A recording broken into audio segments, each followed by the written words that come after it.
Hey, what's up, everybody? Welcome to the video. This time's with the SH Figuarts Avengers Endgame Hawkeye.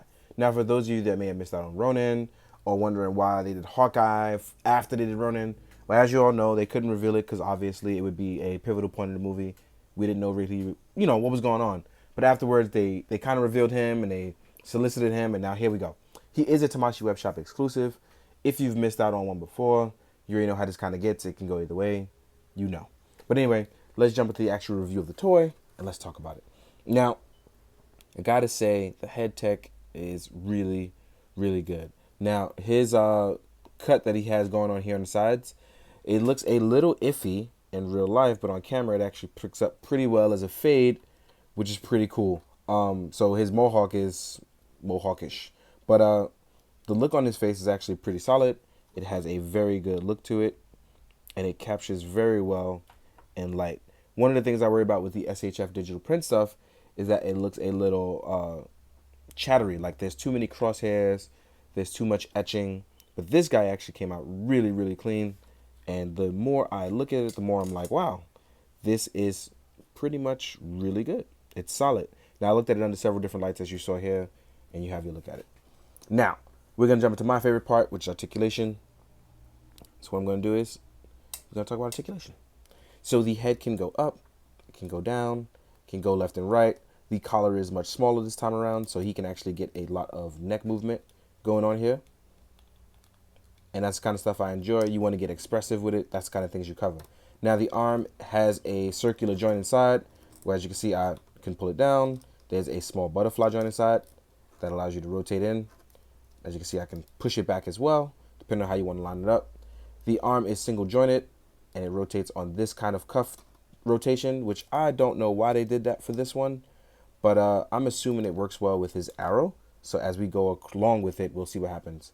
There's also that hidden bicep swivel. As you can see here, it rotates with the joint, like on the Far From Home Spider-Man, and as well as SHF Thor. Now, as you can see here, he pretty much can cover his look and stuff. Arms can touch, things like that. But I would have preferred him being double jointed, especially as a character with a bow and arrow. I always kind of worry about that kind of stuff. So when we get to the bow part, I guess we'll see how that stands. Now, with that being said, the ab crunch is not very good. It doesn't go too far forward. It only can slightly lean forward, while it can lean back for maximum Hawkeye booty shots. So for those of you that are going to do Hawkeye booty shots, this is a gratuitous one just for you. If you read comics, you know what that's about, but otherwise it's just a stupid joke. And as you can see here, we use that old school torso method, which I'm not really feeling, where they kind of give him the diaper articulation. I'm not a big fan of this. Now, design-wise, I see why it's happened. I know why it's happened, but I just don't like it because what happens is, as you can see now, once it pops off, I'm kind of stuck playing that find the plug to put him back together, which I kind of hate. I don't like that part. So also it kind of hinders the articulation here because you can't use no drop down method. There's no 2.0 leg articulation. It's kind of one of those things where you use the Tony Stark. You press against the soft plastic as far up as possible and you get the better articulation. Knees are also single jointed, which again, design wise, I'm not really and truly understanding it, but it is what it is. These have generous ankle pivot and toe pivot as well. But I'm just a little flabbergasted in this design considering how far Bandai has come that they chose this kind of mold design for him to make him not the most posable archer there is. So it's like, do you want to pose him up as a statue? Or as you can see here, he can pose up pretty well, which looks fine. And we'll get to the bow part because I definitely want to cover that. I want to see. There is a small crossbow on the left arm as well as the time displacement watch, which allows them to time travel in the movie. But the more I pose them up, the more I'm like, okay, I can see why you did this, but am I really feeling it? I'm honestly not sure yet, but it is a solid look. I'm sorry, didn't know my focus was out of it. So as you can see here, design wise, I don't really understand it, but it seems to work somehow, some way. So I'm guessing the engineers took a hard look at this and decided this would be the better fashion. I'm still skeptical though, so I'm gonna be honest.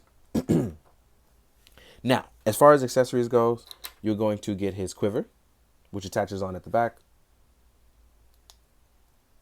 Voila. So now you have your quiver. We attach that. You get your alternate head, which looks to the side. And I think that's Bandai's favorite thing to do, is to have a character look to the side. So if you want to get someone side eye or shade, it's definitely possible with these. You get 2 open relaxed palms. So you get one ungloved one with the time watch, and also for his archery skills. And then you get one right hand for that's still gloved. You get 1 archer's hand, obviously for carrying arrows, being a bow guy, things like that. So you'll have that. Then you get 2 bows. So you get the bow that is open. And this one as carrying an arrow automatically. I would have preferred a string one like the Mezco ones have done. But for those practical design wise who want the work done for them, this actually makes a lot of sense for those of you that want the work done for you. And then you get the standard bow hand. Now this one they've actually made a little soft plastic in case you decide to pick at it or do a little quick move. Now I'm going to show that off real fast actually. We're going to test that out. Ooh, that peg is really on there.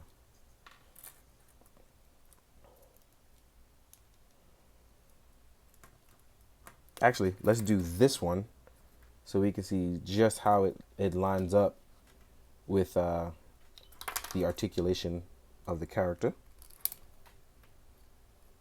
And this is actually going to be pretty difficult to line them up because I am having trouble placing that peg inside. It is very small. Wow, this is actually pretty difficult because of that peg. There we go. That actually took a little trouble. So now that we have that, let's put this arm out. Let's put the archery hand on. And this one goes into this hand. It lines up between the middle and index finger. Oh yeah. So the engineers definitely got this one right. It follows the sort of articulation need that you would want for this character. Now neck-wise, his neck pokes out a little forward when doing anything. But look-wise, I think they've really kind of captured it.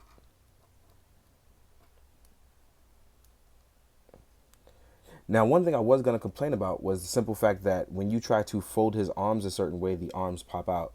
Now, after I've done this, I clearly can see why it's done that way. It prevents you from breaking the arms when lining him up articulation-wise for the bow and the arrow. So, I've learned the error of my ways, and I can see why it was done this way. I gotta say I necessarily don't like it, but it actually makes a lot of sense that it's done this way. So as you can see here, lines up. So let's pop this off. Let's pop that hand off. And let's talk about some other stuff. Now, one thing I do want to talk about that I thought was pretty cool was I tested out if the Ronin stuff actually works out pretty well with this guy, right? So I took out some Ronin parts just to test and see how they work out. And so we have the Ronin sword hand. And voila, that hand fits on there. Now the hand is a little bigger, but it does match the costume, which means if you want to have a sword holding Hawkeye, you can by mixing up your parts and having the Ronin hand on the Hawkeye body. And just for, giggles, I was going to say the S part, but I'm not, is that you can actually line up this sword where the sheath goes. And you can actually have a unmasked version of him running around should you have gotten Ronin as well. So this is kind of like a complementing bonus from them using the same and or similar parts. One last one, just tried the head. And this is the looking sideways head. And voila, again, if you wanted to make your own ninja doing Hawkeye, you now have it. So that's actually pretty cool from them using same parts. And I like that they kept it compatible because a lot of people like to mix their stuff up. I know some people won't like that, but I thoroughly enjoy that kind of stuff. Especially when I want to make a comic version of him.